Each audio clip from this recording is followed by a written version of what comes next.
সুবিশাল সাগরের বুকে ভেসে বেড়াচ্ছে সিগল নামের একটি জাহাজ। দূর থেকে দেখলে মনে হবে মাছ ধরতে ব্যস্ত সময় পার করছে সেখানকার নাবিকরা। বাস্তবে তাদের সমস্ত মনোযোগ সাগরের তলদেশে থাকা ফাঁদ উদ্ধারের দিকে, যেগুলো ব্যবহৃত হচ্ছে অক্টোপাস ধরার কাজে। এবছরের জুলাই থেকে সি শেফার্ড নামের স্বেচ্ছাসেবী সংগঠনটি গ্রিসের এজিয়ান সাগরের বুকে ভেসে বেড়াচ্ছে অক্টোপাস ধরার অবৈধ ফাঁদ উদ্ধারের জন্য। এ কাজে তাদের সহায়তা করছে স্থানীয় কর্তৃপক্ষ। এখন পর্যন্ত তারা 1500-র অধিক অক্টোপাসকে উদ্ধার করেছে, তুলে এনেছে হাজারো ফাঁদ। তবে তাদের ধারণা, উত্তর গ্রিসের সমুদ্রতলে এমন 5 লাখের বেশি ফাঁদ পাতা আছে। মূলত শিকারীরা পাথর দিয়ে ফাঁদ তৈরি করে সেগুলো সমুদ্রের তলদেশে রেখে দেয়।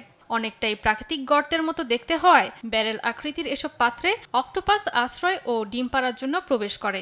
যদিও গ্রীষ্মকালীন প্রজনন মৌসুমে উত্তর গ্রিসে অক্টোপাস শিকারে রয়েছে নিষেধাজ্ঞা, তবুও কিছু কিছু জেলে এসব নিয়মে তোয়াক্কা করছেন না। প্রতিনিয়ত তারা বাড়িয়েই চলেছেন ফাঁদের সংখ্যা। শিকারকৃত এসব অক্টোপাস বিক্রি করা হচ্ছে সমুদ্রের তীরবর্তী রেস্তোরাঁগুলোয়। সি শেফার্ডের লক্ষ্য অবৈধ অক্টোপাস নিধন বন্ধ করা। ইতোমধ্যেই জাহাজের ক্রুরা 288 কিলোমিটার ফাঁদ মুক্ত করেছে। পরিবেশবাদী সংস্থা আইসির এক সাম্প্রতিক গবেষণায় উঠে এসেছে, থাকরিয়ান সাগর থেকে তুলে আনা এসব ফাঁদ বাস্তবে এক একটি প্লাস্টিকের পাত্র। আবর্জনা হিসেবে এগুলো সাগরে দূষণ বাড়াচ্ছে। বাস্তবে পুরো ভূমধ্য সাগর জুড়েই এমন অসংখ্য অবৈধ ফাঁদ ছড়িয়ে আছে। এর আগেও আমরা পর্তুগালের আটলান্টিক মহাসাগর, ইতালি এবং স্পেনে অভিযান চালিয়েছি। পুরো ইউরোপ জুড়েই এ সমস্যা ছড়িয়ে পড়েছে। গত এক দশকে বিশ্বব্যাপী বৃদ্ধি পেয়েছে অক্টোপাস বাণিজ্য।